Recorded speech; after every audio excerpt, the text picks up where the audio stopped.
తమ్ముడు అక్క తోట ఎట్లుంది మరి? తోట అట్లనే ఉంది కానీ వెనకటికి ఒక శాస్త్రం ఉండే. ఏంటిది? మనసంతా ఒక దిక్కుంటే బుల్లికోడి వచ్చి బుద్ధి పెట్టు. చెప్పు మరి, ఎందుకు పెట్టింది ఆ పులికోడి? ఏమో మరి, అంటే అంత సోయి తప్పి ఉండే అనమాట. బుల్లికోడి వచ్చి దగ్గరకు వచ్చి పెట్టిపోయినాక కూడా గుర్తులేదు, సోయి లేదు. అట్లుంది మనది కూడా. అయితే ఇప్పుడు మేము ఈ తోటలో తిరుగుతున్నాం కదా, మొత్తం నీళ్ళే అనమాట. మేము బురదల్లే తిరుగుతున్నాం.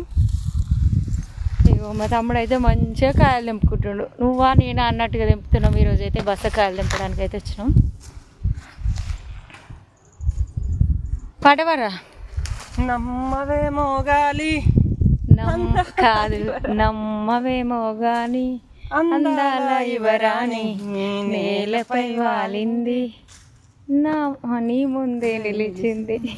ఎందుకో ప్రపంచం అన్నది నాకే తెలియదు.